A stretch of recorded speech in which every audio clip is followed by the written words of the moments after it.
Hello hi friends, இதுதான் Sirumalai church. ஏற்கனவே நிறைய நான் வீடியோஸ்லாம் போட்டிருப்பேன் இந்த சர்ச்சை பற்றி. முன்னாடி போன உடனே மாதாவின் சன்னதி மனதிற்கு நிம்மதின்னு சொல்லிட்டு ஒரு அருமையான வாசகம் இருக்கும். நாங்கள் போகிறப்ப பார்த்தீங்கன்னா மெழுகுவத்தி வாங்கிட்டு போக மறந்துட்டேன். சரின்னு சொல்லிட்டு அங்கே உள்ளே கடை இருக்குது. அங்கே ஒரு பாட்டிமா இருந்தாங்க. அவங்க மெழுகுவத்தி வேணுமான்னு கேட்டாங்க. சரின்னு சொல்லி அவங்கக்கிட்ட மெழுகுவத்தி வாங்கிட்டு கோயிலுக்குள்ளே போகணும். அதாவது கோயில் உள்ளே இருக்கிற பெரிய மாதா சிலைக்கிட்ட மெழுகுவத்தி ஏற்றக்கூடாது. வெளியில் அதுக்கு மெழுகுவத்தி ஏற்றுறதுக்குன்னு தனியாக ஒரு இடம் வச்சுருக்குறாங்க. அங்கே போய் தான் ஏற்றணும். சரின்னு சொல்லிவிட்டு அங்கே போய் நான் மெழுகுவத்தி ஏற்றினேன். நான் போகிறதுக்கு முன்னாடி யாரோ, பொதுவாக சண்டே தான் நிறையா கூட்டம் இருக்கும். போகிறதுக்கு முன்னாடி யாரோ ஒரு ஆள் மட்டும் 2 மெழுகுதிரி ஏற்றி வச்சுருந்தாங்க.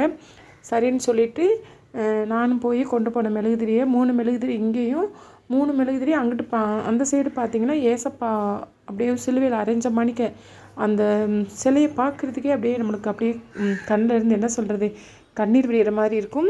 இங்கே கும்பிட்டுட்டு நான் அதுக்கு அடுத்தபடி அங்கே தான் போனேன். சரி, இங்கே ஒரு 3 மெழுகுதிரியை பொருத்தி வச்சுருவோம் அப்படின்னு சொல்லிட்டு பொருத்தி வச்சுட்டு நான் சொன்னேன் பார்த்திங்களா, அது இந்த சிலை தான். அது என்ன, நான் மேட்ச் பாக்ஸ் கொண்டு போகல. சரின்னு சொல்லிட்டு அங்கேருந்தே ஒரு மெழுகுதிரியில் தீபம் ஏற்றிட்டு வந்தேன். கடவுளே அணையக்கூடாதுன்னு சொல்லிகிட்டே அதே மாதிரி அணையவே இல்லை. அங்கேருந்து ஏற்றிட்டு இது கிட்டத்தட்ட ஒரு எவ்வளோ சொல்கிறது, ஒரு அதுக்கு இதுக்கும் ஒரு 30-40 ஸ்டெப் இருக்கும். ஆனால் அணையவே இல்லை மெழுகுதிரி. அப்படியே சரின்னு சொல்லிட்டு உள்ளே இங்கே ஒரு 3 மெழுகுதிரியை ஏற்றிட்டு அந்த ஒரு அங்கேருந்து கொண்டு வந்த மெழுகுதிரியை உள்ளே வச்சுட்டு அப்புறம் நான் எக்ஸ்ட்ரா 2 மெழுகுதிரி வச்சுருந்தாலே அதையும் அதுக்குள்ளே வச்சு ஏற்றிட்டு மனதார சாமி கும்பிட்டேன். கடவுளே, உலகத்திலேயும் அதாவது ஒவ்வொரு மனுஷனும் ஒரு வேளை சாப்பாடு இல்லை அப்படிங்கிற ஒரு நிலைமை யாருக்கும் வரக்கூடாது அப்படின்ட்டு இதை பார்த்திங்கன்னா இதான் மெழுகுவத்தி கூடம்னு போட்டிருக்காங்க இல்லையா. இங்கே தான் நான் மெழுகுவத்தி ஏற்றினேன். திருப்பி ஏற்றிட்டு அங்கே ஏசப்பா கோயில் ஏற்றிட்டு இதுதான் உள்ளே இருக்கிற ஒரு பெரிய சன்னதி. பார்த்திங்கன்னா உங்களுக்கு பாறாங்கல்லே செஞ்சு வச்ச மாதிரி இருக்கும்.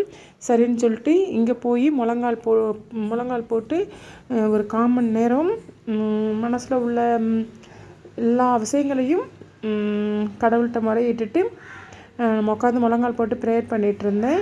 அப்புறம் கொஞ்சம் ஒரு 1/4 மணி நேரம் கழித்து உட்காந்து நல்லா அங்கேயே ஜெபமெல்லாம் போட்டிருப்பாங்க, நம்ம எப்படி ஜெபிக்கிறதுன்னு சொல்லிட்டு. அதையும் தெரியாதவங்க அதை வச்சும் அந்த போர்டில் போட்டுக்கிற அந்த இதையும் வச்சு சொல்லலாம். எனக்கு நான் கிறிஸ்டின் பண்ணாங்காட்டி மந்திரங்கள்லாம் தெரியும். அதனால நானும் முழங்கால் போட்டு மந்திரத்தெல்லாம் படித்து சொல்லிவிட்டு அதுக்கப்புறம் பார்த்திங்க அப்படின்னா கொஞ்சம் நேரம் உட்காந்து மெடிடேஷன் பண்ணேன். நம்ம எந்த கோயிலுக்கு, ஹிந்துவாக இருக்கட்டும், முஸ்லீமா இல்லை கிறிஸ்டினா, எந்த மதமாக இருக்கட்டும், எங்கே போனாலும் அந்த சந்நிதியில் உட்காந்து ஒரு குறைஞ்சது ஒரு 20 நிமிஷமாவது மெடிடேஷன் பண்ணோம் அப்படின்னா நம்மளோட மனசில் உள்ள பாரங்கள்லாம் இறங்கி மனசு ரொம்ப லேசாகவும் ஒரு புதுசாக இந்த உலகத்தில் பிறந்த ஒருத்தவங்க மாதிரியும் அந்த மாதிரி இருக்கும். நான் நிறைய அதை நான் ஃபீல் பண்ணியிருக்கிறேன். எத்தனை பேர் அதை ஃபீல் பண்ணியிருக்கீங்கன்னு தெரியல. அந்த மாதிரி நீங்களும் ட்ரை பண்ணி பாருங்கள். மனசுக்கு அவ்வளோ ஒரு லேசாக இருக்குங்க.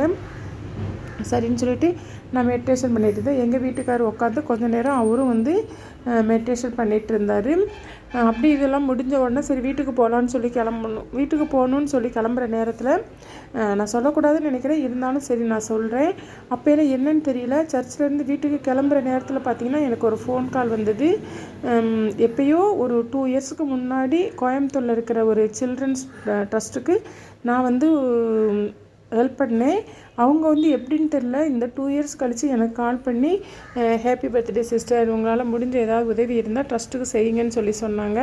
உடனே சரின்னு சொல்லிட்டு எப்படியோ நம்ம இன்றைக்கி ஒரு இல்லாதவங்க ஒரு 4-5 பேர்த்துக்கு நம்ம ஏதாவது ஒரு சாப்பாடு வாங்கி கொடுக்க தானே போகிறோன்னு சொல்லிட்டு சரிங்க சிஸ்டர், என்கிட்ட அவ்வளோ பைசா கிடையாது, முடிஞ்ச அளவு பண்ணுறேன் அப்படின்னு சொல்லிட்டு ஒரு 500 ரூபா மட்டும் நான் அவங்களுக்கு ஜிபே பண்ணி வச்சேன். ஆனால் அதுக்குண்டான ரசீதும் எனக்கு அவங்க அனுப்பிட்டாங்க.